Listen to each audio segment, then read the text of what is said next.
sebelum pelajaran dimulai, ketua kelasnya silakan disiapkan dulu mas. Ya Pak. Duduk, siap. Siap. Belum terjerat.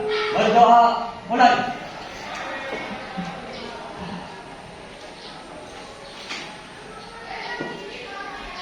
Selesai. Pemirsa alam. Assalamualaikum warahmatullahi wabarakatuh. Waalaikumsalam warahmatullahi wabarakatuh. Hari Rabu tanggal 19 ya. Nanti saya absen dulu Abimah.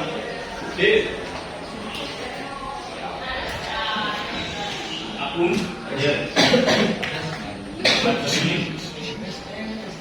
Hari ini kita akan bahas tentang dinamika pelanggaran hukum di Indonesia. Kita lanjutkan materi yang kemarin tentang penegakan dan perlindungan hukum di Indonesia. Nah, untuk memulai pembelajaran ini, saya minta kalian berarti melakukan literasi terlebih dahulu. Jadi membaca dinamika pelanggaran hukum di Indonesia. Kalau saya tidak salah itu mulai halaman 50 ya. Nah, silakan kalian baca dulu. Kira-kira waktunya 10 menit.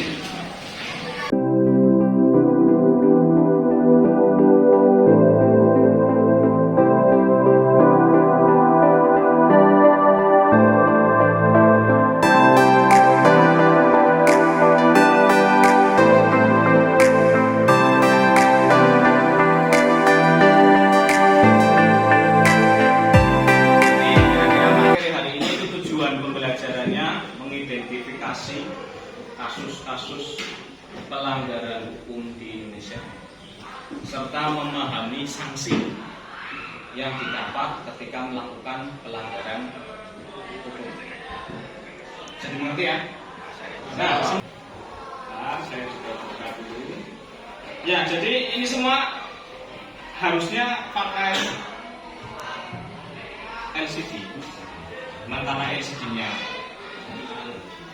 Hilang sih, belum dipasang mungkin. Jadi saya pakai aplikasi ini, mempermudah juga dan tidak repot.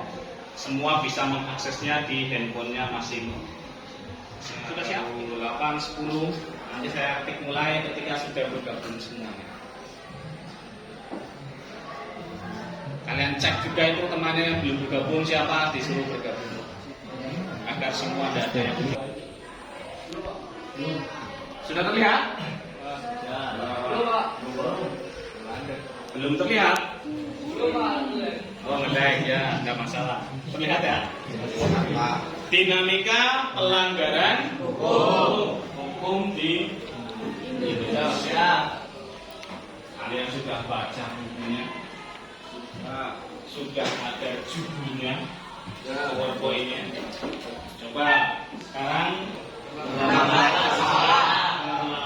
ke sekolah itu termasuk pelanggaran hukum apa enggak? Pelanggaran hukum di mana berarti? Di sekolah. Saya ke slide selanjutnya ya berarti ya. Tidak ada masalah berarti. Sudah ada gambaran tentang pelanggaran. Nah, ya silakan Mbak. Pelanggaran hukum disebut juga perbuatan melawan hukum, yaitu tindakan seseorang yang tidak sesuai atau bertentangan dengan aturan-aturan yang berlaku. Tidak sesuai dengan aturan. Itu titik poinnya ya. Disebut dengan pelanggaran hukum. Nah, aturan itu kan biasanya dibuat bersama, betul nggak? Jadi mengerti ya? Ini kata kunci pertamanya tentang pelanggaran hukum. Saya ke slide selanjutnya. Itu yang dibuat oleh badan pengawas tujuan untuk mengatur manusia dalam kehidupan berbangsa dan sanksinya tegas dan nyata serta mengikat dan memaksa bukti setiap orang tanpa kecuali.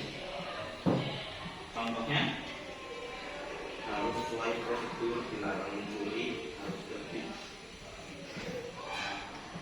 tegas dan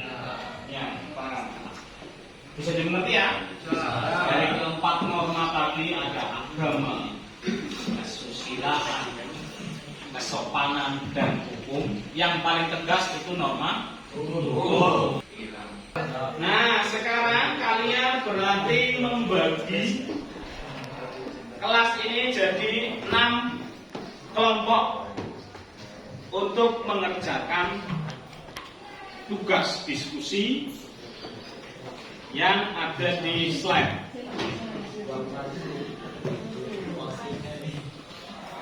Tentang permasalahan penjualan ganja dan kasus uang palsu. Ya, silakan kalian bagi dulu jadi 6 kelompok. Berarti jumlahnya 35, kira-kira satu kelompok ada 5 orang.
Presentasikan tentang diskusi kami dari Komisi 5 tentang berbagai permasalahan tentang kasus peredaran uang palsu dan juga penjualan ganja. Pada permasalahan pertama, yang pertama itu ada faktor penyebab terjadinya dua kasus tersebut. Jadi dua kasus tersebut kami ambil kesimpulan dari bacaan tersebut dari satu ada keisengan, yang kedua ada kebangkrutan yang berusaha, dan yang ketiga adalah faktor ekonomi atau tidak dapatnya hasil pelaku itu mendapat pekerjaan. Terus untuk permasalahan yang kedua adalah jenis pelanggaran hukum yang dilakukan. Jadi dari dua kasus tersebut kita simpulkan ada pelanggaran hukum terhadap bangsa dan negara. Terus untuk permasalahan yang ketiga, ketentuan undang-undangan yang dilanggar. Jadi untuk kasus yang penjualan ganja itu melanggar pasal 111 dan pasal 112 Undang-Undang Narkotika Nomor 35 Tahun 2009 atas kepemilikan dan penyalahgunaan narkotika.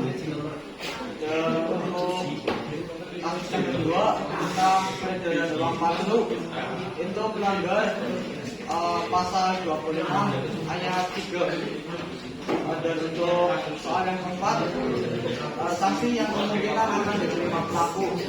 Jadi untuk sanksi yang penjualan ganja akan diancam dengan ancaman kurungan penjara minimal 5 tahun dan maksimal 12 bulan uang.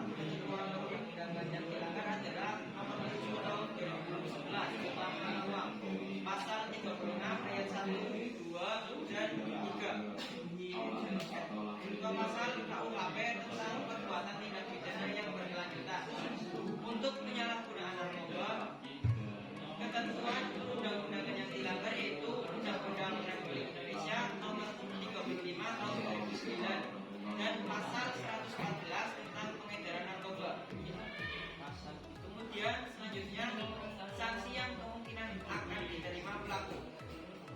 Sanksi yang kemungkinan akan diterima pelaku yaitu sanksi akan diterima pemasukan uang yaitu penjara maksimal 10 tahun dan denda maksimal 10 miliar. Sementara untuk pengedar pengguna uang palsu maksimal 15 tahun penjara dan denda maksimal 50 miliar. Sanksi yang kemungkinan akan diterima pelaku pengedar narkoba yaitu penjara minimal 5 tahun maksimal 20 tahun atau bisa juga dijerat dengan hukuman mati. Selanjutnya, solusi untuk mencegah terulangnya kasus tersebut. Solusi untuk mencegah terulangnya kasus tersebut yaitu meningkatkan taraf kesejahteraan masyarakatnya, meningkatkan kualitas pendidikan, meminimalisir kesenjangan masyarakat. Cukup sekian dari kelompok 1. Bila ada kesalahan kata mohon dimaafkan. Wassalamualaikum warahmatullahi wabarakatuh. Lagi join myquiz.com. Nah, itu nilai dari refresh mas.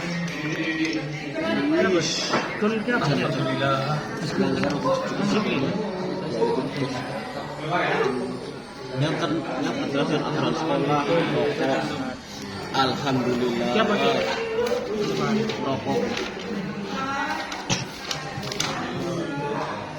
Hasil kita ternyata serta mengikat dengan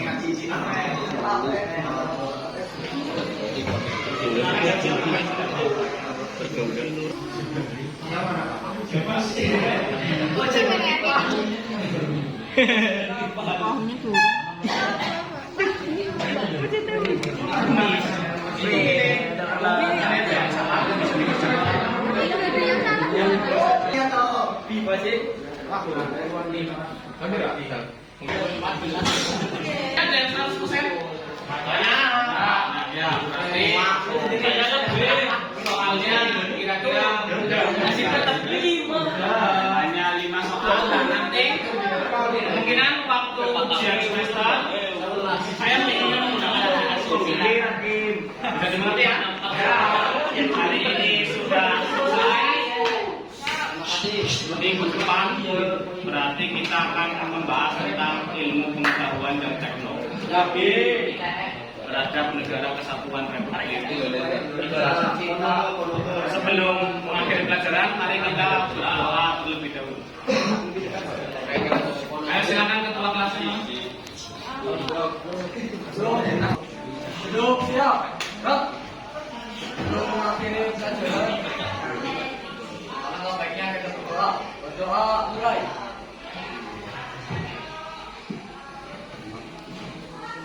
Selesai.